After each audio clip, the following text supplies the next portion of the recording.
Bonjour mes bien-aimés, bienvenue pour ce nouveau partage autour de la parole de Dieu. Le thème que nous abordons cette semaine, c'est autorité et exercice de l'autorité. Mes sœurs connaissent déjà ce thème parce que j'ai déjà abordé ça avec elles il y a quelques années sur WhatsApp. Et comme à l'époque, je ne prêchais pas sur YouTube parce que je n'avais pas encore l'instruction de le faire. Donc elles étaient mes premières étudiantes, on va dire ça comme ça. Donc nous allons parler de l'autorité et de l'exercice de l'autorité. Osée 4,6 dit « Mon peuple est détruit parce qu'il lui manque la connaissance ». Nous, en tant qu'enfants de Dieu, il y a des choses que nous ne vivons pas parce que nous ne connaissons pas. Et vous allez voir tout au long de ces thèmes qu'on va aborder sur plusieurs parties, sur plusieurs semaines. Nous allons partager beaucoup de versets. Comme vous me connaissez déjà, vous savez que je partage beaucoup de versets avec vous. Et comme je vous ai déjà dit dans des précédentes vidéos, je ne vous donne pas des versets pour vous montrer que j'ai une grande connaissance biblique, mais en fait, comme Jésus qui a affronté le diable sur la base de la parole de Dieu, je vous donne beaucoup de versets bibliques tout simplement pour vous permettre de pouvoir avoir la connaissance nécessaire et ne pas périr sans avoir la connaissance et en vouloir à Dieu que vous avez eu une vie misérable sur terre ou une vie malheureuse parce que ce n'est pas ça la volonté de Dieu pour vous.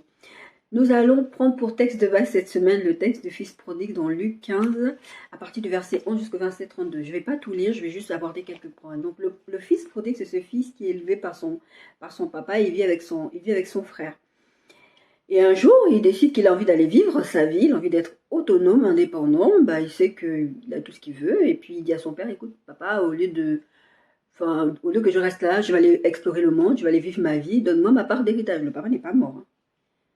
Il demande à son père, bien vivant, de lui donner sa part d'héritage pour qu'il aille s'amuser. Le père ne refuse pas, il lui donne sa part d'héritage. Le gars, il va, il s'amuse, il dépense, il pense tout savoir, lui. Donc son père le laisse faire son expérience avec tout l'amour qu'il a pour lui. Et arrivé là, il a fini de tout dépenser, il se retrouve dans une situation où il n'y a plus rien. Et il m'a se rappeler que chez son père, même les serviteurs, les esclaves, tout ça, ils sont mieux lotis que lui. Et lui, dans sa tête, il se dit, mon père doit beaucoup m'en vouloir d'être parti comme ça, vous avez appris les biens, j'ai sûrement été trop désinvolte vis-à-vis de lui, trop vraiment, je vais y aller, je vais m'humilier devant lui, et même à la limite, j'irai dormir avec les porcs, parce que je mérite même pas plus. Parce qu'il se rend compte que franchement, il a vraiment pas bien agi. Donc il retourne vers son père en pensant que son père allait lui dire oui, tu as dépensé toute ta fortune. Maintenant, tu vas dormir avec les porcs, tu vas dormir, je ne sais pas, avec les serviteurs, je ne sais pas. Il a une idée comme ça, ce jeune homme-là. Et quand le père entend que son fils est là, il le prend dans ses bras, il est tout content de retrouver son fils. Il fait tuer des animaux, il fait une grande fête à l'honneur de son fils. Et le fils aîné, lui c'est le fils cadet, le fils aîné qui n'était pas là, qui était au champ, enfin il était en train de faire les affaires de son père, oui, c'est ça. Luc 15, 25 dit « Or le fils aîné était dans les champs. Lorsqu'il revint et approcha de la maison, il entendit la musique et les danses. Il appela un des serviteurs lui demandant ce que c'était. Ce serviteur lui dit « Ton frère est de retour et parce qu'il a retrouvé en bonne santé, ton père a tué le veau gras. » Ce serviteur lui dit pardon, je suis en train de relire les mêmes phrases.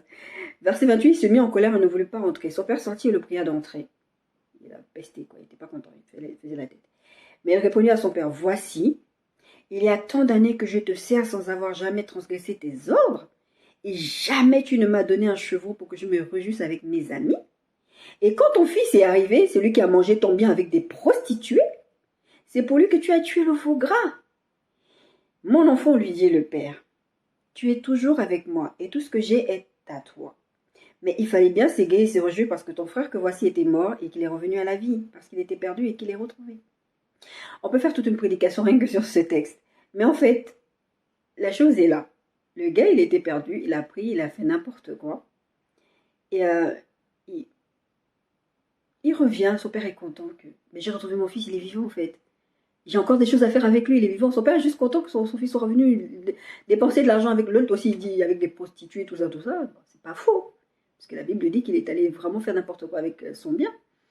Et il est fâché. Et son père lui dit, mais en fait, grosso modo, toi, là où tu es là, tu t'es comporté comme un serviteur. Lui-même, il le dit, verset 31. Tu as toujours été avec moi et tout ce que j'ai est à toi. Tu as toujours été là. Tout ce que j'ai est à toi. On va parler tout à l'heure de l'autorité de Dieu. Tout ce qui est à moi est à toi.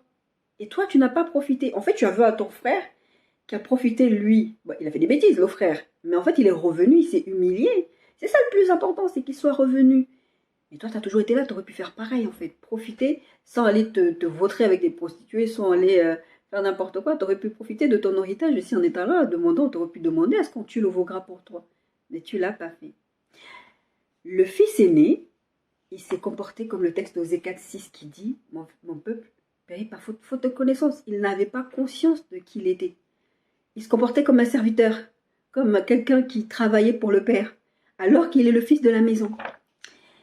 Et quand on veut parler d'autorité, en fait, souvent le problème de l'autorité se pose, en tout cas entre deux parents, c'est souvent qu'il y a des conflits, quand il y a une problématique. C'est pas quand vous êtes là, vous élevez vos enfants, tout se passe bien, vous n'allez pas aller demander qui a l'autorité, qui n'a pas l'autorité. Vous êtes en harmonie, vous fonctionnez ensemble, et il n'y a pas de problématique.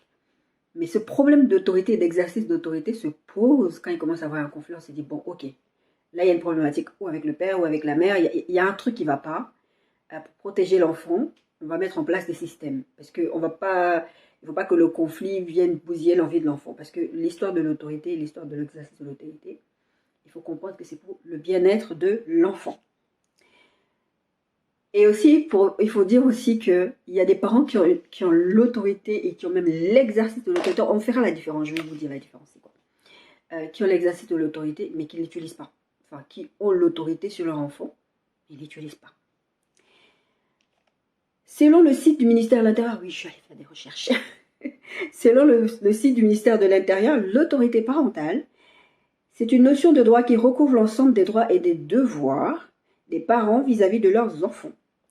Elle est toujours exercée dans l'intérêt de l'enfant. L'autorité parentale correspond à l'ensemble des droits et des devoirs que les parents ont vis-à-vis de leur enfant mineur. Ces droits et devoirs se traduisent de différentes manières. Par exemple, veiller sur l'enfant, sa santé, son éducation, son patrimoine. Selon le cas, l'autorité parentale peut être exercée conjointement par les deux parents ou par un seul parent. Il y a différents cas. Il peut y avoir un parent à qui on a retiré son autorité parentale. Il peut y avoir un parent qui est décédé, ou enfin peu importe. En tout cas, il y a des cas où un seul des parents exerce l'autorité. Et souvent, même dans les faits, même si deux parents ont l'autorité, dans les faits, souvent, c'est un seul parent qui exerce. Et bien souvent, c'est les mamans qui font. Ce sont les mamans qui font ça. Parce que, bon, la vie fait que.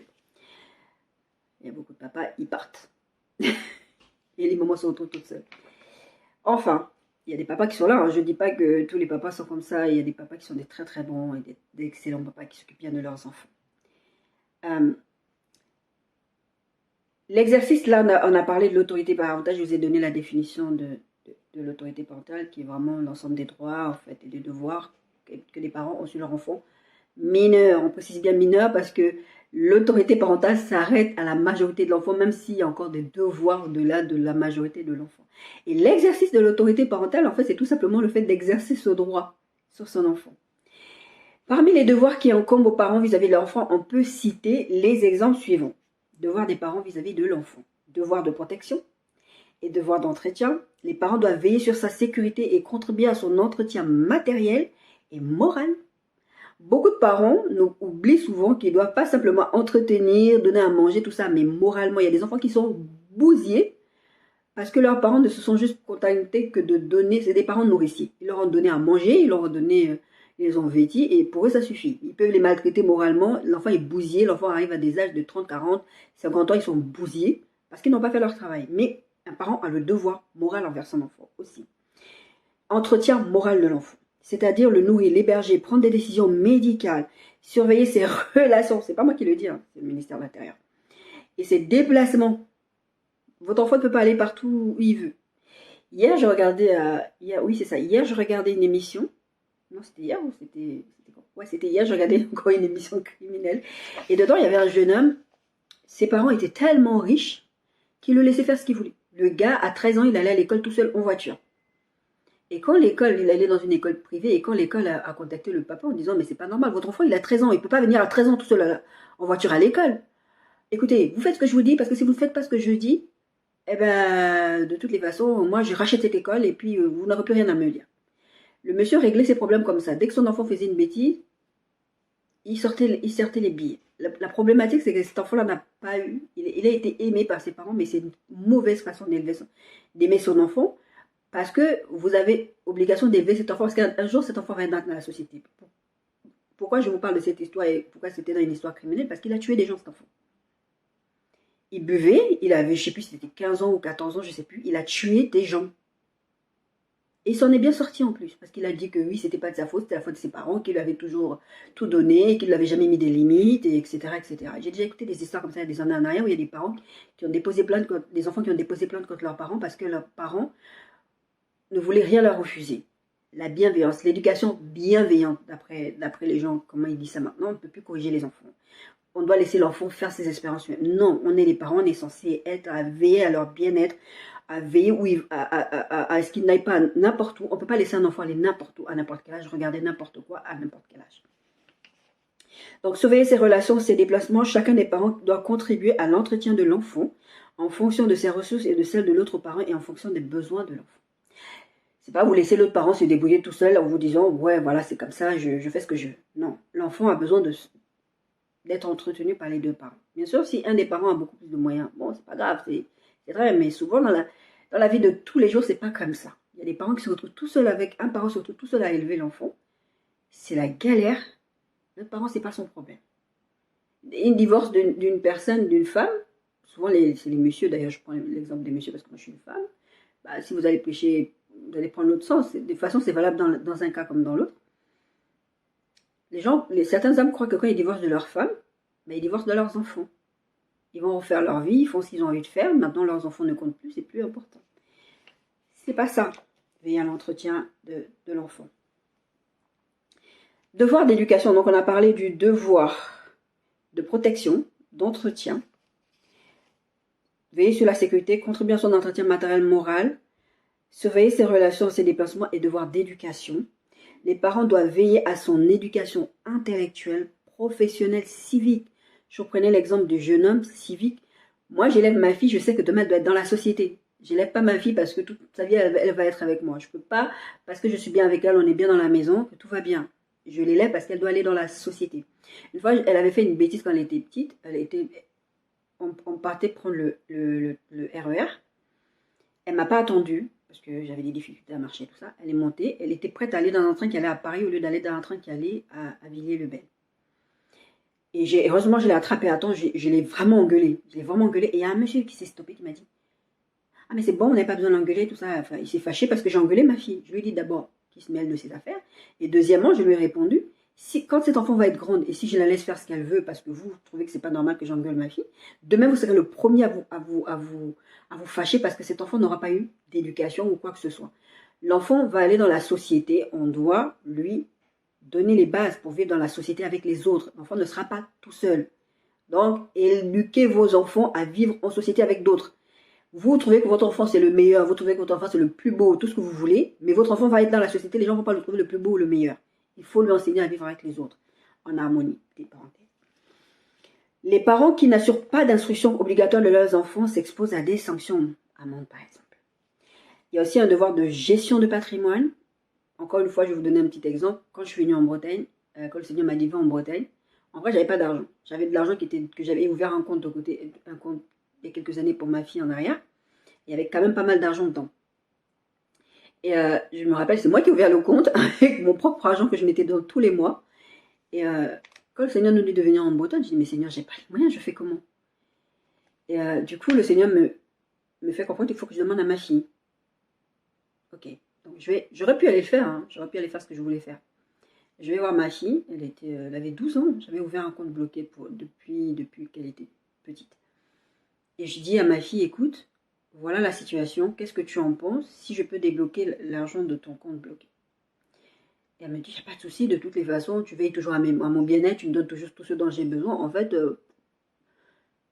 voilà, je lui ai expliqué que l'argent que j'avais mis de côté, c'était pour son permis, qu'elle aurait 18 ans, tout ça, mais bon, c'est pas grave parce que de toute façon, je veille à ça aussi. Et elle était d'accord. Et quand je suis partie pour aller débloquer l'argent à la banque, mon gestionnaire me dira à l'époque, ben non, il faut l'autorisation du papa. Je dis pourquoi? Pour protéger le patrimoine de l'enfant. J'ai dit, d'accord, je veux bien qu'on protège le patrimoine de l'enfant, mais c'est moi qui ai ouvert ce compte-là, avec mon propre argent, avec mon argent qui fait les navettes tous les mois. sur ce compte-là. Donc, je ne vois pas pourquoi je irais demander l'autorisation du père. Qu'est-ce que le père, il a à voir là-dedans? Ce n'est pas lui qui contribue à ce compte, que je sache ni, c'est lui qui l'a ouvert. Et le gestionnaire me dit, c'est comme ça, c'est pour protéger. J'étais super énervée, je suis allée voir le Seigneur, j'ai dit, mais Seigneur, en gros, tu m'envoies faire des trucs et ça ne marche pas. C'est comment? Je fais comment maintenant? Et je m'énerve pour plein de raisons que je ne peux pas expliquer ici, et je m'énerve. Et j'appelle ma tante, ma soeur, enfin, j'appelle des gens, je dis, ça va pas, il faut que tu fasses ça. Et j'ai une copine, à l'époque, qui me dit, ah, ça m'est arrivé la même chose. Tu sais ce que tu fais? Tu signes juste un truc vite fait, tu leur donnes comme ça, ils vont te débloquer. Et le monsieur, effectivement, à la banque m'avait dit, vous obtenez juste la signature. Si vous pouvez avoir la pièce d'identité du papa, c'est mieux. Mais si vous n'avez pas de pièce d'identité, en fait, vous pouvez juste venir avec une signature. Donc, j'aurais pu falsifier une signature et dire que c'est mon papa qui a signé. Je suis un enfant de Dieu, je ne fais pas à ce genre de choses. Donc, le Seigneur, je me rentre, comme je vous ai dit dans certaines vidéos avant, je vous ai dit, quand je suis devant une problématique, je rentre dans la présence de Dieu. Je ne veux pas pécher contre Dieu, je ne vais pas les mentir, je ne vais pas les tricher, je ne vais pas les falsifier. Je rentre dans la présence de Dieu, je vais demander à Dieu, qu'est-ce que je fais maintenant? Le Seigneur me dit, appelle-le. En parlant du papa de ma fille. Appelle-le parce qu'à cette époque-là, on ne se parlait pas, on ne se parlait plus depuis 12 ans en fait. Et je dis, mais Seigneur, bref. Et quand je l'appelle, ça se passe. Le Seigneur me dit, ça va très bien se passer, ne t'inquiète pas. Effectivement, je l'appelle, il vient le soir même, il me ramène, il me fait même une copie de sa pièce d'identité. J'étais surprise, je me suis dit, qu'est-ce qui s'est passé? On n'avait pas eu une très bonne relation jusqu'à maintenant. Et effectivement, il a signé, il m'a donné sa pièce d'identité, j'ai pas menti à la banque, j'ai fait ce qu'il y avait à faire, mais en tout cas, c'est parler de cette histoire de gestion du patrimoine. Vous ne pouvez pas faire n'importe quoi avec le patrimoine de vos enfants. Vous ne pouvez pas utiliser l'argent de vos enfants à des fins personnelles. Quand on donne de l'argent pour vos enfants, que vous mettez même vous-même de l'argent, ça je l'ai appris aussi, vous mettez vous-même de l'argent de côté pour vos enfants, c'est pour vos enfants, c'est pas pour vous. Si vous voulez mettre de l'argent de côté pour vos enfants et vous ne voulez pas avoir ce genre de problématique, à la limite, bon, je ne vais pas vous donner l'astuce. Bref. Et comme on l'a dit tout à l'heure, la finalité de l'autorité parentale, c'est l'intérêt de l'enfant. Donc, on a parlé d'autorité parentale et d'exercice d'autorité parentale. L'exercice, on a dit, c'est vraiment le fait d'exercice, c'est vraiment le fait d'utiliser ce droit qu'on a sur les enfants, qu'on a parlé, tu vois, devoir de protection et tout ça. Les gens, ils sont fiches, que ce soit les mères ou les papas, il y en a, ils sont fiches. Grand 1, l'autorité de Dieu sur son enfant. Je pense que vous voyez où je veux en venir et vous allez comprendre pourquoi on parle de cette histoire d'autorité et d'exercice d'autorité. Dans l'histoire de l'autorité de Dieu, on ne peut même pas parler simplement d'autorité, c'est les deux. C'est l'autorité et l'exercice. Donc tout ce que je vais vous lire là, ça va parler d'autorité et d'exercice d'autorité. Jean 15, 1, 11 dit ceci. Je suis le vrai cep et mon père est le vigneron. C'est Jésus qui dit ça. Tout sarment qui est en moi et qui ne porte pas de fruits, il le retranche, et tout sarment qui porte de fruits, il l'émonde, afin qu'il porte encore plus de fruits. Déjà vous êtes purs à cause de la parole que je vous ai annoncée. Demeurez en moi et je demeurerai en vous, comme le sarment ne peut lui-même porter du fruit s'il ne demeure attaché au cep. Ainsi vous ne le pouvez non plus si vous ne demeurez en moi. Je suis le cep, vous êtes les sarments. Celui qui demeure en moi et en qui je demeure porte beaucoup de fruits, car sans moi, vous ne pouvez rien faire. Je vous ai souvent utilisé ce verset. Si quelqu'un ne demeure pas en moi, il est jeté dehors comme le sarment et il sèche. Puis on ramasse les sarments et on les jette au feu et ils brûlent. Là, ça part bien d'en faire. Si vous demeurez en moi et que mes paroles demeurent en vous, demandez ce que vous voudrez et cela vous sera accordé. Si vous portez beaucoup de fruits, c'est ainsi que mon Père sera glorifié et que vous serez mes disciples. Comme le Père m'a aimé, je vous ai aussi aimé. Demeurez dans mon amour.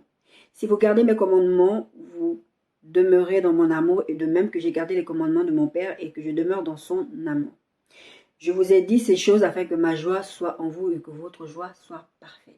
Je vous ai parlé de ce texte d'Osée qui parle du fait que le Père paie par manque de connaissances. Et en fait, la plupart des chrétiens ne sont même pas heureux dans leur statut d'enfant de Dieu. Il y en a qui sont même chrétiens juste parce qu'ils ont peur de l'enfer et ne jouissent pas de ce que Dieu a prévu pour eux parce que ils ne demeurent pas dans le Seigneur. Jésus, il a dit à un moment donné, je vous dirais, mais je vous ai point connu. Là, cette histoire de sarment, c'est beaucoup de choses qui ont été dites là-dedans. Je ne vais pas rentrer dans les détails, c'est juste pour dire que vous m'appartenez. Et le chef de tout ça, c'est Dieu. Si vous demeurez en moi, vous allez demeurer aussi en Dieu. Vous allez porter du fruit. Ça veut dire que c'est Dieu qui va vous conduire. C'est lui le chef. C'est lui qui va vous conduire. Et comment il va nous conduire? On va le voir plus tard. Mais c'est par le Saint-Esprit. On l'a déjà vu dans plusieurs messages avant. C'est par le Saint-Esprit que Dieu nous conduit au quotidien. Vous ne pouvez pas être enfant de Dieu et vous n'êtes pas conduit par l'Esprit de Dieu. Vous êtes des étrangers si vous n'êtes pas conduit par l'Esprit de Dieu. Parce que quand vous êtes conduit par Dieu et par son Esprit, vous allez porter du fruit. Et Jésus dit, si vous ne portez pas de fruit, vous allez être émondé. C'est-à-dire, on va couper ce qui ne va pas pour essayer de permettre à ce que ça repousse bien. Ça va vous faire mal, les mots. On avait parlé je vous mettrai le screenshot là de quand Dieu nous émonde.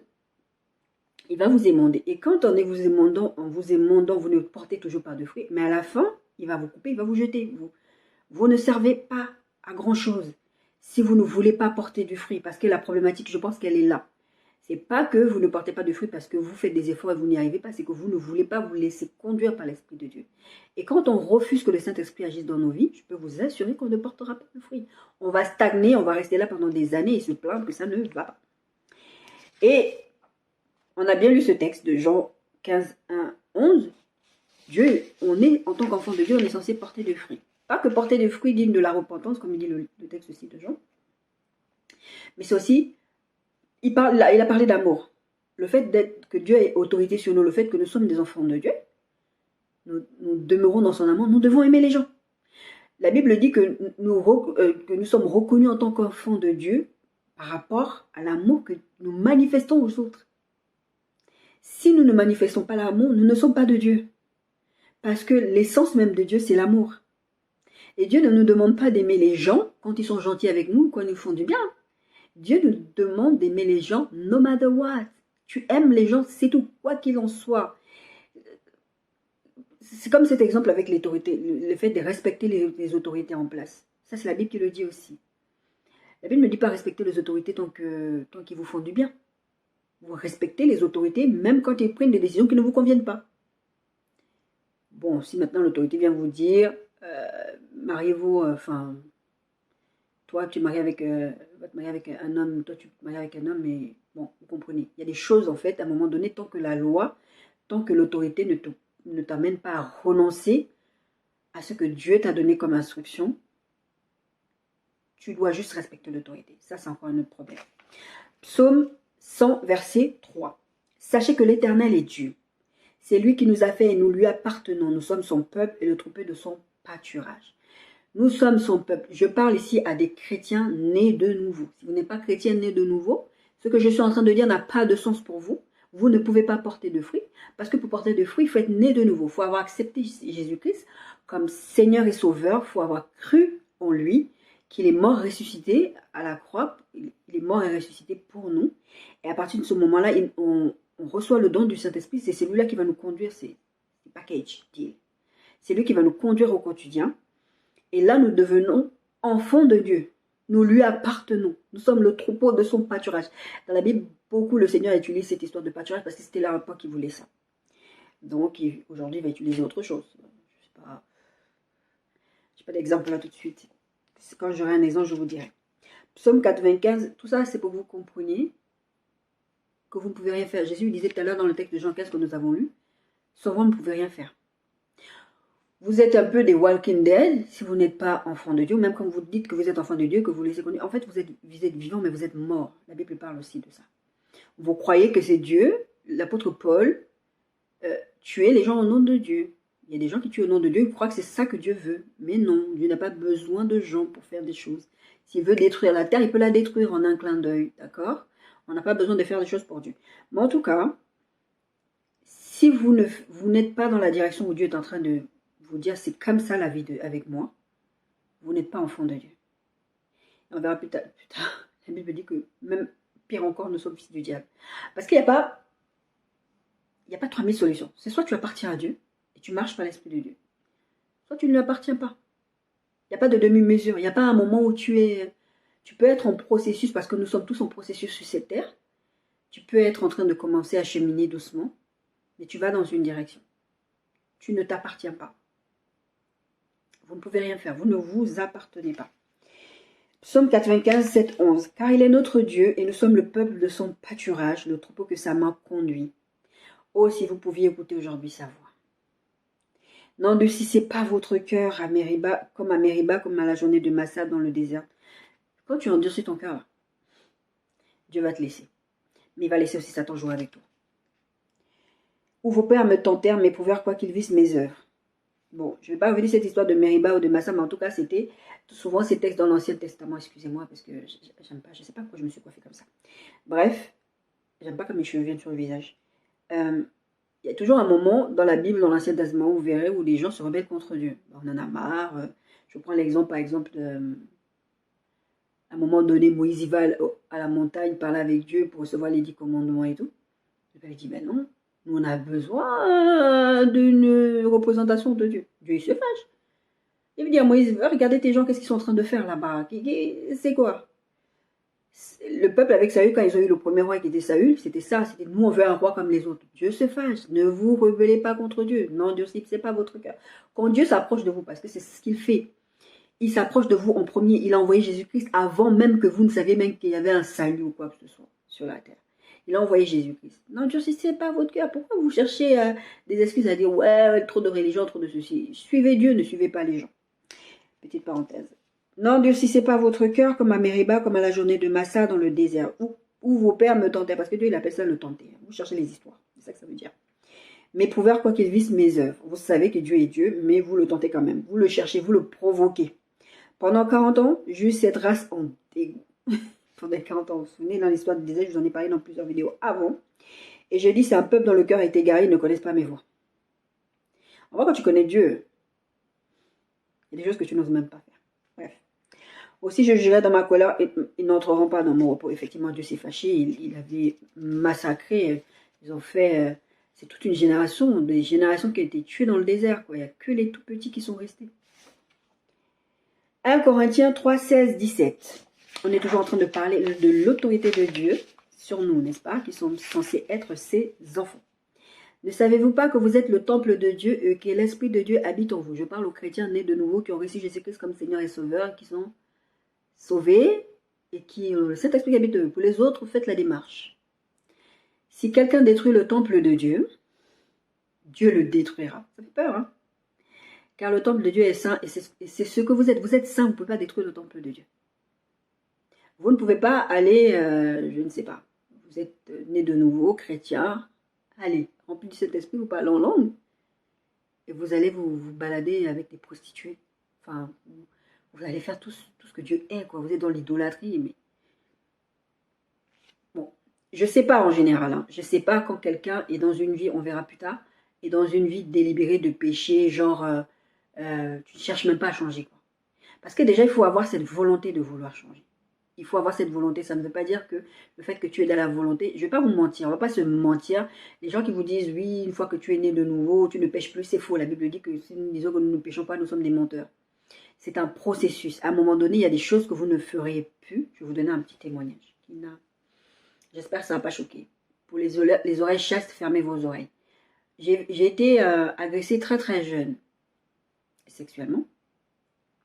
Et en grandissant, j'ai commencé à ne plus respecter mon corps. Et souvent, les gens qui ont été victimes de ce genre d'agression-là dans l'enfance, même dans l'âge adulte, c'est des personnes en fait qui développent des comportements hors normes au niveau sexuel, qui font des choses qu'ils ne devraient pas faire.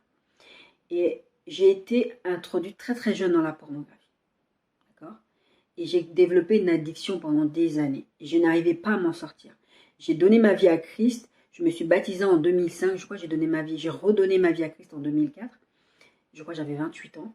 Oui, ça date. Et j'ai redonné ma vie à Christ. Donc, je me suis baptisée. C'était le 25 mars. C'était mon anniversaire il n'y a pas longtemps de baptême. C'était le 25 mars 2005. Je me suis baptisée. Mais malgré ça, je continue à vivre certaines choses. J'avais des rapports en dehors du mariage. Et pourtant, je ne voulais pas. Je luttais contre ça. Je voulais absolument me marier aussi parce que je ne voulais plus vivre ce genre de choses. Je n'avais pas bien compris les trucs du mariage. Mais en tout cas, je savais que je ne devais plus continuer à vivre ça. Par contre, l'histoire de la pornographie, c'était vraiment quelque chose. C'était plus fort que moi. Je n'y arrivais pas. Donc, moi, je veux bien entendre qu'on me dise, une fois que tu es sauvé, il y a des choses que tu ne fais plus, c'est automatique. Oui, il y a des choses où Dieu, comme ça, il a retiré de moi. Comme ça. Et il y a des autres trucs, c'était des processus. Et je ne comprenais pas. Je continuais à regarder ce genre de film-là et je ne comprenais pas. Et je pleurais. Et même des fois, quand j'allais les regarder, on est nu devant Dieu, la vérité. Vous croyez que des fois, vous croyez que vous faites des choses et que Dieu ne vous voit pas.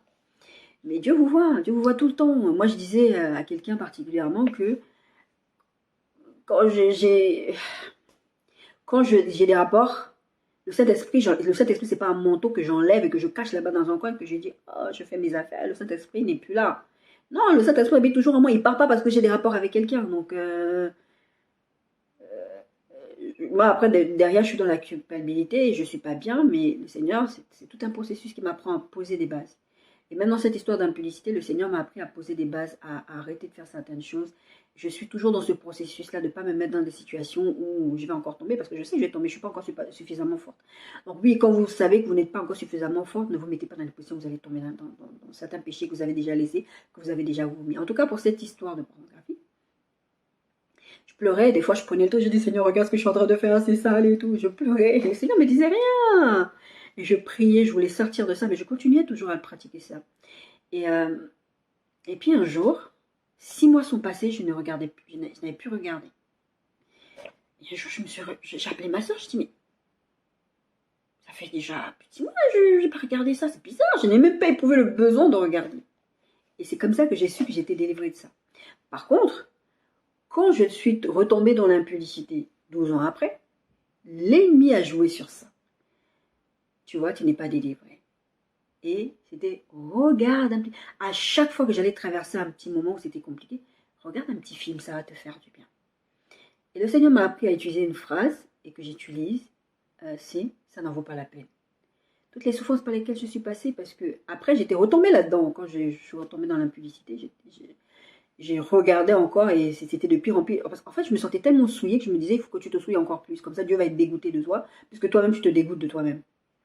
Je pense que je parle à certains ici qui vivent sûrement la même chose. C'est pour ça que je suis très très transparente, parce que je pense que beaucoup de gens ne partagent pas certaines choses, surtout pas les femmes. Moi, personnellement, j'ai vécu ces choses-là. Et donc, du coup, je disais, quand j'entendais cette petite voix, je sais que c'était le diable. J'entendais cette petite voix qui venait me dire, regarde, ça va te faire du bien, et puis après, tu vas demander pardon à Dieu. Je disais, non, ça ne vaut pas la peine. Parce que je sais les souffrances par lesquelles je passais quand je regardais ça. J'étais mal, j'avais envie de mourir. Je vous dis, littéralement, j'avais envie de mourir. Parce que je me sentais vraiment souillée. C'est pas Dieu qui me mettait dans cet état, c'était moi-même. Parce que je n'aimais pas pécher. Donc je dis souvent aux gens, arrêtez de taper sur les gens sur la tête avec une Bible en leur disant je ne sais pas pourquoi. Quand quelqu'un est vraiment né de nouveau, quand il pêche contre Dieu, ça le fait déjà suffisamment souffrir. Accompagnant les gens, aidons-les. On peut les reprendre, dire bon, peut-être la personne ne se rend pas compte qu'elle est en train de commettre un péché. Mais en tout cas, les gens savent. Si quelqu'un détruit le temple de Dieu, Dieu le détruira car le temple de Dieu est saint et c'est ce que vous êtes. Vous êtes saint. On verra encore plus tard. 1 Corinthiens 6, 15, 20 dit ceci. Ne savez-vous pas que vos corps sont des membres de Christ? Prendrais-je donc les membres de Christ pour en faire des membres d'une prostituée? Vous ne pouvez pas utiliser le temple du Saint-Esprit pour aller faire n'importe quoi. Et quand la Bible parle souvent de prostitution, c'est rapport à l'idolâtrie. C'est pas spécifiquement sexuel. C'est pas que ça en tout cas. C'est par rapport à l'idolâtrie. Je vous ai pris l'exemple de l'histoire du veau d'or. Ils sont partis, ils ont construit un veau d'or parce que on veut une représentation de Dieu. Il y a beaucoup de gens qui veulent ça, qui veulent la photo de Marie, qui veulent la photo de ci. Dieu n'aime pas ça. Vous êtes en train de le provoquer quand vous faites ça. Et Dieu vous détruira s'il le faut. Pas pour que vous ayez un enfer, mais il va détruire quelque chose chez vous qui va vous faire tellement mal que vous allez... Parce que Dieu ne veut pas que vous ayez un enfer. On verra. 1 Corinthiens 6, 15, 20. Ne savez-vous pas que votre corps sont donc ces membres de Christ? Prendrai-je donc les membres de Christ pour en faire les membres d'une prostituée? Loin de là. Ne savez-vous pas que celui qui s'attache à la prostituée est un seul corps avec elle, car elle est dit, les deux deviendront une seule chair. Ça, on peut utiliser ce verset-là exactement pour l'impudicité. Vous ne pouvez pas vous attacher à quelqu'un qui n'est pas votre époux, qui n'est pas votre épouse. Vous créez des liens, que vous en ayez conscience ou pas. Mais celui qui s'attache au Seigneur est avec lui un seul esprit. La Bible dit que Dieu est esprit. Dieu nous a fait esprit. Quelque chose que j'ai peut-être eu du mal à vous expliquer la dernière fois. C'est pas que j'ai pas eu du mal, c'est que j'ai oublié cet aspect-là. C'est quand la Bible parle du fait d'être assis avec Christ dans les lieux célestes. C'est en esprit. Parce que nous sommes d'abord esprits, qui avons un corps, qui avons une âme et qui habitons dans un corps. Donc, je vous dis très souvent, tout ce qui se passe naturellement, vous croyez que c'est naturel, voilà, c'est comme ça. Non, ça a commencé dans les lieux célestes, là-bas. Parce que nous sommes esprits, nous avons accès aux choses qui se passent dans le domaine de l'esprit. Et l'être humain, il peut avoir un esprit très vivant, en Christ, et peut avoir un esprit très mort, Donc, mais vous êtes quand même esprit, vous avez accès à des choses dans le monde de l'esprit. D'accord? C'est pour ça que je vous dis les histoires de médiums, tout ça. C'est pas forcément que c'est des choses fausses, mais c'est des trucs démoniaques. D'accord? Fuyez l'impudicité. Verset 18. Mais celui qui s'attache au Seigneur est avec lui un seul esprit. Donc, nous sommes un avec Christ. Fuyez l'impudicité. Est-ce que vous réalisez que c'est le seul péché dont la Bible parle et dit de fuir? C'est pas la peine de croire que tu peux résister, je vais résister. Comme la Bible dit de résister au diable et il fuira. Mais quand il s'agit d'impudicité, d'immoralité sexuelle, la Bible dit de fuir. Rappelez-vous de l'histoire de Joseph. La femme de Potiphar devait être une très très belle femme. Elle l'attrape, viens, je veux toi, je veux toi, je veux toi, je veux toi. Joseph, il dit, hé, ni je vais pécher contre mon Dieu, ni je vais pécher contre mon maître. Joseph, sa belle tunique qui lui rappelait juste son père, son plus grand trésor, il l'a laissé avec cette femme qu'il a accusée d'avoir tenté de le violer, qu'il a fini en prison. Je vous ai déjà parlé de ça plusieurs fois. Joseph a fini en prison parce qu'il a compris qu'il fallait fuir. Il ne faut pas rester là. Il aurait pu satisfaire la femme de Potiphar, il aurait péché contre Dieu. C'est le seul péché de la Bible où Dieu ne te dit pas résiste, tu verras, tu vas y arriver. Moi-même promis à me mettre dans des situations où je sais très bien que tu vas aller. Est-ce que c'est une situation où tu vas résister? Posez-vous bien. Est-ce que c'est une situation où vous allez résister? Vous n'allez pas résister. Souvent dans votre tête, vous pensez que vous allez résister. Vous n'allez pas résister. C'est faux. Vous allez tomber. Voilà. Fuyez l'impudicité. Quelque autre péché qu'un homme commette, ce péché est hors du corps, mais celui qui se livre à l'impudicité pêche contre son propre corps. Et nous avons vu plus haut que notre corps est le temple du Saint-Esprit. Tu es en train de pécher, je vous ai dit. Le Saint-Esprit, tu ne l'enlèves pas en disant je m'en vais faire mes affaires, je m'en vais m'ambiancer. Et le Saint-Esprit, je le mets là-bas comme un manteau, je le mets là-bas sur le porte-manteau. Et après, quand j'ai fini de m'ambiancer, je le reprends, je le remets. Non. Le Saint-Esprit habite en toi. Tu fais du temple du Saint-Esprit une maison souillée. Ça ne souille pas le Saint-Esprit. C'est pas ce que je suis en train de dire. Le Saint-Esprit est saint. Il ne peut pas être souillé. Nos péchés-là ne souillent pas Dieu, ne souillent pas. Ça nous souille nous. Ça nous souille nous qui sommes l'habitation du Saint-Esprit. Mais ça ne souille pas le Saint-Esprit. Ne savez-vous pas que votre corps est le temple du Saint-Esprit qui est en vous, verset 19, que vous avez reçu de Dieu, que vous ne vous appartenez point vous-même, car vous avez été racheté à un grand prix. Glorifiez-le donc dans votre corps et dans votre esprit qui appartiennent à Dieu. Vous ne vous appartenez plus. Quand le Seigneur vient dans votre vie, quand vous acceptez Jésus-Christ comme Seigneur et Sauveur, le Saint-Esprit vient habiter en vous. Vous ne vous appartenez plus. En fait, la chose qui libère, c'est votre esprit. Mais vous avez votre corps, mais vous avez une âme qui est le siège des émotions, qui est le siège de beaucoup de choses, des blessures, des machins, des pensées. Vous avez reçu une éducation qui est dans votre âme. C'est-à-dire que votre esprit, comme ça, régénéré, vous faites un tout d'un coup avec Dieu. C'est pour ça que je vous parle de processus. Mais votre corps et votre âme travaillent toujours en parfaite harmonie pour vous trouler au quotidien. Mais vous, ce que vous êtes en train de travailler, c'est pour ça qu'on partage tous ces versets-là. C'est pour fortifier votre esprit, que vous sachiez comment lutter contre. Parce que votre premier ennemi, je vous ai fait une prédication là-dessus, je crois que c'était l'été. Votre premier ennemi, c'est vous-même. C'est pas le diable, c'est vous-même. C'est vous-même, vous allez faire des choses contre vous-même. Le diable, il peut faire plein de trucs, mais une fois que votre esprit est vraiment blindé par la parole de Dieu, par la connaissance de qui est votre Dieu, par la connaissance de votre identité, on verra, il y a des choses que vous n'allez plus faire. Vous n'allez plus agir comme vous agissez maintenant. Et vous êtes dans ce processus, mais il faut vouloir rentrer dans ce processus-là. Le fait de dire je suis chrétien, j'appartiens à Dieu, ça suffit pas. Il faut porter du fruit. La Bible parle de porter du fruit digne de repentance. Si vous dites que vous appartenez à Dieu et que tous les jours vous vivez une vie de péché, mais genre ça ne vous dérange même pas, il y a un problème. Vous n'avez pas pour perdre Dieu. Jésus disait, quand il parlait aux pharisiens et tout ça, qui pensaient qu'ils appartenaient à Dieu, il dit, mais Dieu, il peut susciter des pierres comme ses enfants. Il n'a pas besoin de vous. Hein. Il n'a pas besoin que vous dites, j'appartiens à Dieu, je suis sauvé, je suis l'enfant de Jésus, je suis. Et vous ne produisez pas. À un moment donné, on doit avoir la transformation. Moi, de ce que j'étais avant à ce que je suis aujourd'hui, je sais que je suis dans un processus, je cours vers un but, comme il disait l'apôtre Paul, mais je sais que ceux qui m'ont connu avant, quand ils m'ont croisé après, ils m'ont dit, mais c'est plus la même personne. Les gens doivent être capables de voir que vous êtes différents. Si vous êtes toujours la même personne, vous êtes toujours en train d'insulter les gens, de dire oh, c'est mon caractère, moi je suis comme ça, je suis quelqu'un de fort, j'ai un fort caractère, vous ne vous appartenez pas. Vous êtes mort avec Christ. Les morts, je vous ai déjà dit ici, les morts, ça ne parle pas. Ça ne prend pas de décision. On l'habille, on lui met tout ce qu'on veut, on le met dans un cercueil. Un mort, ça ne parle pas. Quand vous êtes mort en Christ, là, vous ne vous appartenez pas. C'est ça la différence. C'est vous vous laissez conduire par l'Esprit de Dieu. Je vous parlais de nuée la dernière fois. Nuée dit stop, c'est stop. Nuée dit avance, c'est avance.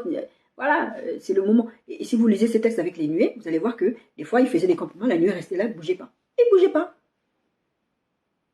C'est Dieu qui vous conduit au quotidien par le Saint-Esprit. Vous ne vous appartenez pas parce que vous avez... Jésus, il a payé le prix. Mais Jésus n'a pas payé le prix que vous fassiez n'importe quoi de votre vie. L'apôtre Paul, il disait dans un texte, il disait, mais c'est pas parce que vous avez la liberté que vous allez faire n'importe quoi avec cette liberté-là. Parce que le leitmotiv maintenant de nouveaux chrétiens, c'est de dire le libre arbitre. Moins de choses, c'est le libre arbitre. Dieu nous a donné le libre arbitre. On peut se marier avec qui on veut, on peut faire ce qu'on veut, on peut faire. On va vous prêcher ça, mais c'est pas vrai, en fait. À partir du moment où tu t'appartiens pas, ça veut dire que tu ne t'appartiens pas. Et dans une des choses, quand je préparais, là, j'ai perdu, je crois. Je vais essayer de voir si je le retrouve. Dans une des choses que quand je préparais cette histoire d'autorité et de l'exercice d'autorité, et vous verrez ça même dans le texte de, comment ça s'appelle, il y a un texte, je crois, c'est sur le mariage, dans Actes des Apôtres, où il parle du fait que le père choisit le conjoint pour l'enfant. En vrai, vous ne choisissez pas vous, mais j'essaie de trouver ce petit texte. Où est-ce que je l'avais mis? Je crois que je l'ai perdu. Bon, j'ai pas retrouvé. Je crois que c'est sur mon autre téléphone, c'est pas grave. Mais en tout cas, ce texte-là, je ne sais plus si c'était en Corinthiens qui parlait de mariage. L'apôtre Paul parle de mariage. En fait, il parle du fait que les parents décident pour leurs enfants. Donc, Dieu a autorité sur nous. Il nous a donné le libre arbitre. On peut choisir de faire ce qu'on veut. Mais il ne faut pas venir pleurer derrière. C'est ça la vérité, c'est que Dieu nous a sauvés, nous a rachetés, il a envoyé Jésus-Christ. Mais en fait, c'est pour faire ce transfert d'autorité qu'on verra dans les prochains temps. En fait, c'est simplement que Adam et Ève appartenaient pleinement à Dieu. Et avec l'histoire de la chute de l'homme, on verra ça quand on parlera de l'autorité de l'enfant de Dieu. Ils ont perdu cette autorité, ils ont transféré cette autorité-là à Satan, en fait. Et ce qui se passe, c'est que Jésus, ce qu'il a fait à la croix, c'est qu'il a récupéré cette autorité pour nous la redonner, pour que nous puissions dominer comme ce qui était prévu avant. Donc, en fait, on appartient à Dieu, ok, Dieu nous a laissé, il dit, on verra plus tard, choisis la vie, quoi. Je mets devant toi le chemin de la vie et la mort, c'est ça, c'est libre arbitre, c'est toi qui choisis. Je disais à ma soeur une fois, c'était une parole qui lui avait semblé dure quand j'ai dit ça, j'ai dit, mais les gens ne réalisent pas qu'ils choisissent d'aller en enfer. J'entends souvent les gens qu'on parle de salut, tout ça, dire, mais oui, moi, votre Dieu, comment si c'était un Dieu bon, il a créé l'enfer et tout ça. J'arrête pas d'expliquer aux gens. L'enfer n'a jamais été créé pour les hommes, l'enfer a été créé pour Satan et ses anges. Qu'est-ce qu'un homme va faire en enfer? Mais les hommes vont en enfer, mais ils ont choisi. Parce que le blasphème contre le Saint-Esprit, c'est ça, c'est de rejeter le sacrifice de Christ à la croix en disant, moi je peux vivre ma vie comme je veux. Mais en fait, tu as choisi, tu as utilisé ton libre arbitre. Mais quand tu deviens enfant de Dieu, ça ne veut pas dire que tu ne sais plus réfléchir. Les apôtres réfléchissaient. Je crois que c'était Philippe qui se retrouve dans cette situation. Non, est-ce que c'était Philippe? C'était qui? Lequel? Ah, c'était lequel là? Comment il s'appelait? C'est lui qui avait introduit l'apôtre Paul. Il dit, mais attends, lui il persécute les chrétiens. Et toi tu me dis que lui maintenant il est sauvé, qu'il a rencontré Jésus et que je dois l'introduire aux autres apôtres. Mais il a réfléchi. Il a dit à Dieu que non, il trouvait que cette parole était bizarre parce que l'apôtre Paul, de ceux qui savaient l'apôtre Paul. Mais comme il ne s'appartient plus à lui-même, comme il ne s'appartient plus à lui-même, il réfléchit, il utilise son cerveau, il réfléchit quand même, mais il obéit à Dieu. Quand on devient enfant de Dieu, Dieu ne coupe pas notre réflexion, nous ne devenons pas des demeurés, nous continuons à réfléchir, on peut même discuter avec Dieu, dire Seigneur, regarde, ça je ne suis pas trop d'accord. Mais Jésus l'a dit, non pas ma volonté mais la tienne. Ça ne veut pas dire que tu n'as plus ton libre arbitre, mais tu ne t'appartiens plus. C'est qui est le dernier mot? C'est ton Père Céleste. C'est lui qui a l'autorité sur toi. C'est lui maintenant qui décide pour toi. Toi, tu n'as plus rien à dire quelque part. Enfin, c'est pas que tu n'as plus rien à dire. Tu as quelque chose à dire, tu peux le dire à Dieu, tu peux lui dire voilà, tu vois. Parce que Dieu, des fois, il attend que tu lui dises. Il y a des choses, je vous ai parlé de ce qui empêche d'exaucer les prières. Je crois que je vous ai parlé de ça dans une des vidéos. Mais des fois, vous n'allez pas demander à Dieu, Dieu va vous le laisser. Parce que des fois, il faut que vous parliez. Mais le fait de pouvoir parler, ça ne veut pas dire que tu vas donner des ordres à Dieu. Je vous dis très souvent, il y a des gens qui croient que Dieu c'est leur polypocket, ils le mettent dans la poche, il faut faire ce qu'il veut. Bah, Dieu, là j'ai besoin que tu bottes les fesses de quelqu'un, bah botte les fesses. Là j'ai besoin que tu m'exécutes ça. Non, Dieu est Dieu. On l'a lu tout à l'heure, Dieu est Dieu. Nous sommes son peuple et le troupeau de son pâturage. Psaume 100, verset 3, Sachez que l'Éternel est Dieu. C'est lui qui nous a fait et nous lui appartenons. Nous sommes son peuple et le troupeau de son pâturage. Tu ne t'appartiens plus. Point final. Il n'y a pas à chercher à réfléchir. Est-ce que j'ai le droit de faire ça? Est-ce que j'ai pas le droit de faire? Si tu veux savoir, tu as le droit de faire quoi ou tu n'as pas le droit de faire ça. En ce moment, ces derniers temps, je parlais beaucoup de tatouage. Je dis, si vous voulez vous tatouer, puisque votre corps là ne vous appartient plus, vous ne pouvez pas faire ce que vous voulez de votre corps. Allez demander au Saint-Esprit. Saint-Esprit, tu vois, mais il faut vraiment avoir une bonne intimité avec le Saint-Esprit. Parce que moi, je vous dis, même en ayant une bonne intimité avec le Saint-Esprit, des fois, je me suis fait troller. Parce qu'il y a des fois, j'ai vécu, j'étais un temps de jeune, j'ai vécu un truc, une hallucination. Après, j'ai compris que c'était une hallucination. Mais, comme je marche avec l'Esprit de Dieu tous les jours, qui m'a expliqué la situation, c'était quoi. Il y a des choses, j'ai vécu, j'ai cru que c'était démoniaque, le Saint-Esprit m'a expliqué, non, pas, je ne m'appartiens pas. Donc, si vous voulez aller vous percer, vous tatouer, vous faire ce que vous voulez sur votre corps, vu que votre corps, c'est le temple du Saint-Esprit, et que vous ne vous appartenez plus à vous-même, et que vous ne pouvez pas faire ce que vous voulez, c'est ce qu'on vient de lire dans 1 Corinthiens, demandez à Dieu, est-ce que je peux me tatouer? Seigneur, j'ai envie de me tatouer, j'aime ma maman, qu'est-ce que tu en penses? Et laissez Dieu. Si vous ne posez pas la question à Dieu, en général, vous ne posez pas des questions à Dieu, parce que vous savez très bien que Dieu va vous dire non. Vous savez très bien qu'en allant demander quelque chose à Dieu, Dieu va vous dire non, donc vous pouvez ne pas demander à les faire dire que c'est mon libre arbitre. De toutes les façons, le plus important, c'est le cœur. Parce que la Bible dit que Dieu ne regarde pas aux apparences, Dieu regarde au cœur. Mais vous êtes... Bref. Matthieu 16, 24, 27. Alors Jésus dit à ses disciples, si quelqu'un veut venir après moi, qu'il renonce à lui-même, qu'il se charge de sa croix et qu'il me suive, n'est-ce pas? Car celui qui voudra sauver sa vie la perdra, mais celui qui la perdra à cause de moi la trouvera. Et que servira-t-il à un âme de gagner tout le monde s'il perdait son âme? Ou que donnera-t-on un homme en échange de son âme? Car le Fils de l'homme doit venir dans la gloire de son Père avec ses anges, et alors il rendra à chacun selon ses œuvres. Renoncez à vous-même. Quand je vous ai dit, nous sommes morts avec Christ, nous ne nous appartenons plus. Ce n'est plus nous qui vivons, c'est Christ qui vit en nous. C'est ce que la Bible dit. Donc Dieu, il viendra nous rétribuer après. Je dis ça, je ne dis rien. 1 Corinthiens 5, 1, 7. Tout ça, tous les versets que je vous donne, notez-les. Notez-les, c'est pour votre connaissance. Quand vous ayez la connaissance de ce que Dieu dit, de ce que Dieu est pour vous. D'accord? On verra plein d'autres attributs de Dieu plus tard, mais c'est important d'avoir tout ça. Il y a beaucoup de choses à dire sur l'autorité de Dieu. Hein, sur l'autorité de Dieu. Ouais, beaucoup de choses à dire sur l'autorité de Dieu. Matthieu 16, je pense que vous avez compris, mais c'est quand même important que vous ayez tous ces versets en tête et que vous puissiez les noter quelque part, les versets qui vont vous parler le plus, qui vont vous aider à marcher au quotidien avec le Saint-Esprit, en nouveauté de vie, et en vous disant que là, ce qui est en train de se passer là dans ma vie, je ne suis pas tout à fait à Dieu parce que je fais ce que je veux encore, et que Dieu est mon polypocket. Il ne faut pas que Dieu soit votre polypocket. Je ne sais pas si vous savez c'est quoi les polypockets. C'est les petites figurines là, petites maisons, petits machins, vous mettez dans votre poche et tout. Bref. J'aime beaucoup les tini machins. Alors Jésus dit à ses disciples, si quelqu'un veut venir après moi, qu'il renonce à lui-même, qu'il se charge de sa croix et me suive. 1 Corinthiens 5, 1, 7. On entend dire généralement... 1 Corinthiens 5, 1 à 7. On entend dire généralement qu'il y a parmi vous de l'impudicité. Et une impudicité telle qu'elle ne se rencontre même pas chez les païens. C'est au point que l'un de vous a la femme de son père. Et vous êtes enflé d'orgueil. Et vous n'avez pas été plutôt dans l'affliction, c'est ce que je vous disais tout à l'heure par rapport au péché. Vous devez vous sentir mal quand vous péchez contre Dieu. Vous péchez contre vous, vous péchez contre Dieu. Vous devez vous sentir mal. Mais il y en a là, ils commettent une telle impunité, ils font des trucs qu'on ne va même pas ça chez les païens. Et ils ne sont même pas tristes, hein. Ils sont enflés d'orgueil, afin que celui qui a commis cet acte fût ôté du milieu de vous. Pour moi, absent de corps mais présent d'esprit, j'ai déjà jugé comme si j'étais présent. C'est lui qui a commis un tel acte, lui-même il sait déjà lui, c'est qu'il pense de cette personne, et c'est que Dieu pense de cette personne. Au nom du Seigneur Jésus, vous et mon esprit étant semblés avec la puissance de notre Seigneur Jésus, qu'un tel homme soit livré à Satan, pour la destruction de la chair, afin que l'esprit soit sauvé au jour du Seigneur. C'est ce que je vous disais un peu tout à l'heure. Dieu est capable de laisser les gens être livrés à Satan, pour faire de vous votre petit snack, parce que vous ne l'écoutez pas. Dieu ne vous fera pas de mal parce que Dieu ne fait pas le mal. Mais Dieu peut laisser Satan agir dans vos vies. Vous n'êtes plus sous couverture.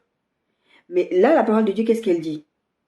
En fait, à la limite, il va laisser Satan jouer avec votre corps, vos émotions, tout ça, pour que vous appreniez à aller vers Dieu.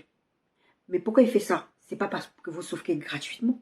c'est pour que vous reveniez vers Dieu. Parce que de toutes les façons, soit vous appartenez à Dieu, vous faites ce que Dieu vous dit, soit vous appartenez au diable. Et Dieu va préférer laisser le diable vous malmener pendant quelque temps pour vous sauver vraiment, que vous soyez dans une telle détresse que vous allez l'appeler à l'aide. Je prends souvent cet exemple de dire quand quelqu'un se noie, si tu veux aider quelqu'un qui veut se noyer, n'allez pas l'aider pendant qu'il est en train de s'agiter dans tous les sens. Il faut le laisser d'abord qu'il se fatigue bien. Je ne sais pas si je peux dire des trucs comme ça, c'est ridicule. Mais en tout cas, l'idée c'est que si tu vas sauver quelqu'un qui est en pleine force physique, qui est en train de se noyer, la personne a peur. Elle va se débattre. Toi, tu vas aller sauver cette personne, ben la personne va se noyer avec toi. Va t'entraîner avec. Et tu peux pas. Si tu veux aider la personne, il faut que la personne se fatigue. Dieu, c'est ce qu'il fait des fois. Des fois, il va te laisser laisser le diable te fatiguer. Comment je suis revenue à Christ?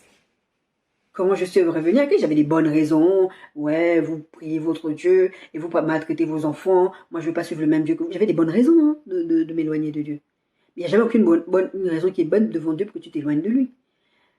Dieu m'a livré quelque part à Satan. Satan a joué avec ma vie. J'étais en dépression, j'ai failli mourir. J'ai tenté ma vie je ne sais pas combien de fois. Et quand j'étais suffisamment désespérée, à un moment donné, j'ai dit, Seigneur, c'est bon, je te demande pardon. Voilà. Mais Dieu ne voulait pas que je me perde. Dieu a laissé Satan jouer avec moi, entre guillemets, si on peut appeler ça jouer. Je n'étais plus sous couverture spirituelle. À partir du moment où vous jouez avec les choses de diable, vous n'êtes plus sous couverture spirituelle. Dieu ne vous protège plus comme vous êtes. Si vous ne marchez pas comme Dieu vous demande de marcher, quand Dieu vous dit de fuir l'impudicité, là, vous allez commettre l'impudicité, mais vous allez vous trouver dans des souffrances. Vous créez des choses que vous n'avez même pas idée, parce que peut-être que physiquement, tu es ambiancé pendant quelques minutes, mais spirituellement, il se passe des choses dont vous n'avez pas conscience. Le diable, vous avez ouvert une porte au diable pour venir jouer avec vos vies. C'est ça que ça veut dire. Vous avez laissé une porte au diable. Le diable va venir jouer avec vous. Verset 6, c'est bien à tort que vous vous glorifiez. Ne savez-vous pas qu'un peu de levain fait lever toute la pâte? Vous connaissez, non? La levure. Vous mettez ça dans... Vous prenez un petit... Vous dites, mettez un petit sachet comme ça, une petite même pincée. Vous mettez ça dans 500 grammes de farine. Ça fait gonfler la pâte. Vous imaginez, si vous laissez les offres du diable dans votre vie, ça va détruire votre vie. Faites disparaître le vieux levain, afin que vous soyez une pâte nouvelle, puisque vous êtes sans levain, car Christ, notre Pâque, a été immolé. 2 Pierre 3, verset... Allez, 2 Pierre 3, j'ai mis 8, 10, 14, 15, 17, 18. Mais il y a une chose bien aimée que vous ne devez pas ignorer, c'est que devant le Seigneur, un jour est comme 1000 ans, et 1000 ans sont comme un jour. Le Seigneur ne tarde pas dans l'accomplissement de la promesse comme quelques-uns le croient, mais il use de patience envers vous, ne voulant qu'aucun périsse, mais voulant que tous arrivent à la repentance. Le jour du Seigneur viendra comme un voleur. En ces jours, les cieux passeront avec fracas, les éléments embrasés se dissoudront et la terre avec les œuvres qu'elle renferme sera consumée. C'est pourquoi, bien-aimés, en entendant ces choses, appliquez-vous à être trouvés par lui sans tache, irrépréhensible dans la paix. Croyez que la patience de notre Seigneur est votre salut. Comme notre bien-aimé frère Paul vous l'a aussi écrit selon la sagesse qui lui a été donnée. Vous donc, bien-aimés qui êtes avertis, mettez-vous sur vos gardes, de peur qu'entraînés par les garements des impies, vous ne veniez à déchoir de votre fermeté. Mais croissez dans la grâce et dans la connaissance de notre Seigneur et Sauveur Jésus-Christ. À lui soit la gloire maintenant et pour l'éternité. Amen. Nous, on a l'impression que c'est un peu ce côté, oh, on est dans les temps de la grâce. D'accord? On est là, Dieu est bon, peace and love, truc bien, machin.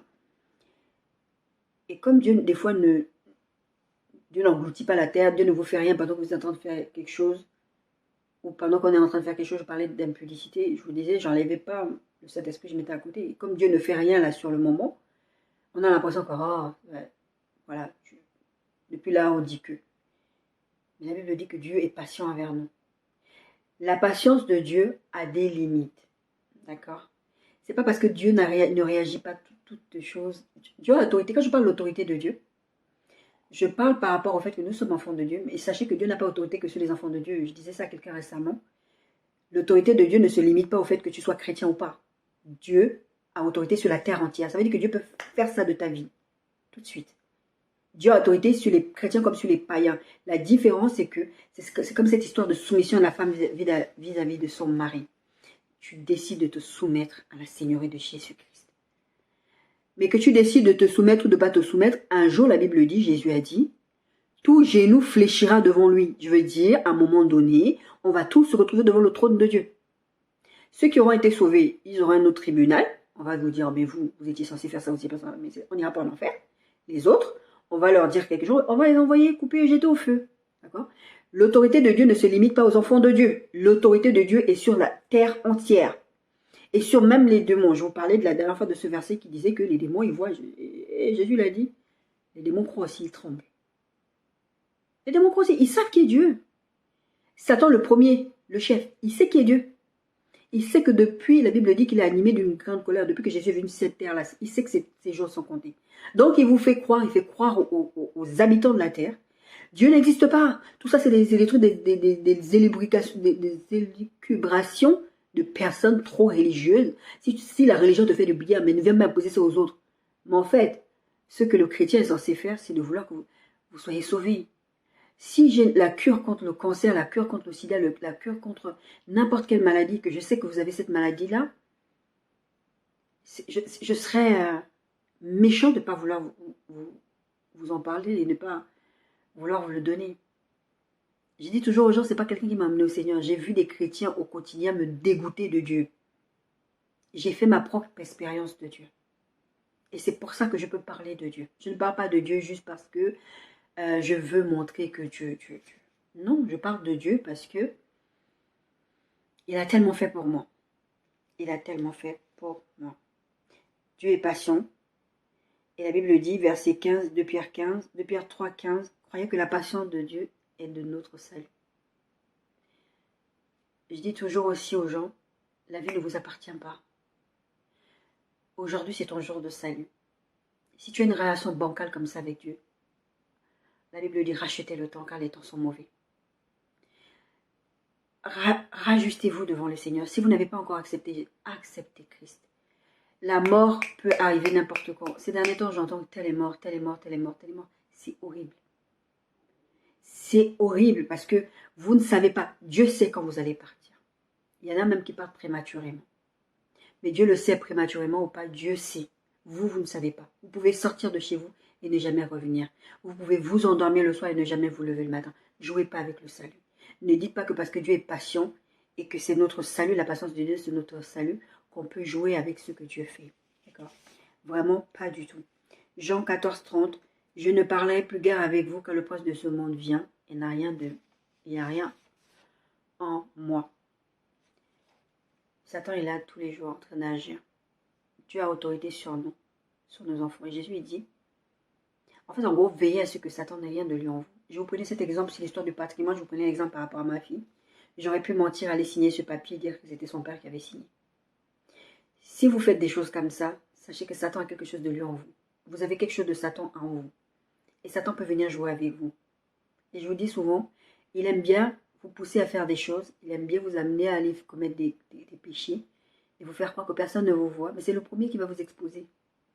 C'est le premier qui va dire, ah non mais moi, même moi je lui avais dit de ne pas faire, hein, que son papa Dieu il n'aime pas qu'il fasse ça.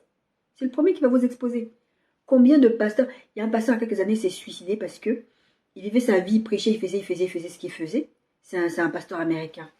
Et qu'est-ce qu'il a fait un jour? En fait, il avait une liaison. En fait, il y a un site américain, je ne sais plus si ça existe encore ce site. Il y avait un site, et je sais que ces sites-là existent en France parce que des fois j'ai vu des pubs dessus. Des fois tu te dis, mais pourquoi ils m'envoient des pubs comme ça? C'est quoi le délire? Et en fait, c'est des sites en fait, qui mettent des gens mariés avec des gens mariés pour pouvoir avoir des aventures. Et ce site, c'est un grand site connu aux États-Unis, un truc, mais vraiment, il y avait plein de gens. Les gens, ils assumaient, ils vivaient leur truc. Mais lui, en tant que pasteur, bien sûr qu'il n'allait pas assumer, il est pasteur. Et il était dans ce site. Il avait des aventures extra-conjugales. Et quand les infos ont leaké, plein de noms sont sortis qui étaient sur ces sites. Il y en a qui assumaient, qui disaient, mais moi, je m'en fiche. Les païens, c'est les païens. Moi, je dis toujours, eux, c'est les 5 étoiles de Satan. D'accord? Parce que Satan joue avec vous. Je suis désolée, si vous n'avez pas un garde-fou qui est le Saint-Esprit, Satan joue avec vous. C'est pas compliqué. C'est pas pour vous embêter. Il faut faire blocage aux œuvres du diable dans vos vies. Et son nom a fuité. Et il s'est suicidé. Et je me rappelle la détresse chez sa fille et sa femme, surtout sa fille qui parlait, qui s'exprimait, qui disait, il aurait tellement pu nous le dire, qu'il avait fait ça, on allait lui pardonner, on allait prier pour lui, on allait... Bon, ça allait être difficile, il allait être démis de ses fonctions et tout, mais lui, il a tellement eu honte, il a préféré se suicider. Judas, pareil, Judas dans la Bible aurait pu se repentir. Il a fait quelque chose de très mal. Mais bon, il fallait que quelqu'un le fasse. C'était Judas. Mais il aurait pu se repentir. Vous pouvez, tant que vous avez un souffle de vie, vous pouvez vous repentir. Ne jouez pas avec vos vies. Ça n'en vaut pas la peine. Psaume 86, 15. Mais toi, Seigneur, tu es un Dieu miséricordieux et compatissant, lent à la colère et riche en bonté et en fidélité. Je vous ai parlé d'autorité d'enfant de Dieu, là. Depuis là, je vous parle que de l'autorité d'enfant de Dieu. Et je vous dis, je vais vous bombarder de versets. On va parler beaucoup de versets. On va prendre beaucoup de versets pour que vous compreniez. Oui, je vous ai donné cette partie, vous ne vous appartenez pas et tout ça. Mais je vous dis aussi que Dieu est bon. Dieu use de patience. Mais ne jouez pas avec la patience de Dieu. La Bible dit là qu'on vient de lire, Dieu est miséricordieux, il est compatissant. Il a compassion de vous. Je vous avais parlé de ce verset où Jésus dit, que la Bible dit que Jésus, notre souverain sacrificateur, est capable de compatir à nos faiblesses parce qu'il a été tenté en tout point. Il a été tenté comme nous sommes tentés. Donc on peut surmonter certaines choses. On peut surmonter les choses, pas certaines choses, parce que Jésus il est passé par là, il nous donne la force de le faire. Dieu est bon et miséricordieux. Ne jouons pas avec la bonté et la miséricorde de Dieu. Dieu nous laisse le temps d'arriver au salut. Dieu nous laisse le temps de nous rajuster. Tant que tu as un souffle de vie, Dieu te laisse le temps. Nous sommes sur ce thème qui parle de l'autorité, de l'exercice de l'autorité. En fait, au début, quand j'ai voulu parler de ce thème, j'ai voulu commencer par l'autorité de l'enfant de Dieu. Mais après, j'ai dit non. En fait, j'avais mis bien sûr en premier l'autorité de Dieu, mais j'ai voulu commencer par l'autorité de l'enfant de Dieu. Mais ça, Tasmi a fait comprendre que non, il fallait que tu ailles dans cet ordre-là. Donc, je vais aller dans cet ordre-là. On va continuer, on va s'arrêter là pour aujourd'hui, pour cette première partie. On a vu le fait que Dieu a autorité sur nous. À partir du moment où nous nous appartenons, Dieu a le droit de regard sur ce que nous faisons, parce que nous sommes ses enfants. Et je vous ai aussi dit que c'est pas parce que tu n'appartiens pas à Dieu que Dieu n'a pas le droit de regard sur ta vie. Dieu a le droit de regard sur ta vie, il va regarder, et à un moment donné, il va agir. Ça veut dire que si Dieu décide de jeter que ta vie est finie, tu ne pourras pas lui dire, mais attends, moi, je t'appartiens pas, donc tu me laisses vivre. Si je veux vivre, je veux vivre. Je vais mourir, je vais mourir. C'est pas comme ça. Dieu est Dieu. Ceux qui choisissent de marcher avec lui, vous êtes conduits par l'Esprit de Dieu. C'est comme ça qu'on reconnaît que vous êtes des enfants de Dieu, parce que vous êtes conduits par l'Esprit de Dieu. Mais en dehors de ça, Dieu est celui qui a créé la terre, le ciel et tout ce qui s'y trouve, qui a donné les premières semences et que maintenant la terre s'est multipliée. Ne jouons pas avec Dieu. Laissons-lui son autorité. On va continuer la semaine prochaine sur l'autorité de Dieu. Et je ne sais pas, je pense que cette série elle va durer sur 3-4 semaines parce que je vois ce que j'ai préparé. Je pense que ça va faire beaucoup. On va continuer à partager les versets ensemble. Et comme je vous disais, tous ces versets que je partage avec vous, ce n'est pas pour vous démontrer une connaissance biblique, mais c'est pour vous équiper, nous équiper à comprendre la parole de Dieu. Et vous allez voir que ça va être très utile quand on va parler d'autorité d'enfant de Dieu. Soyez bénis.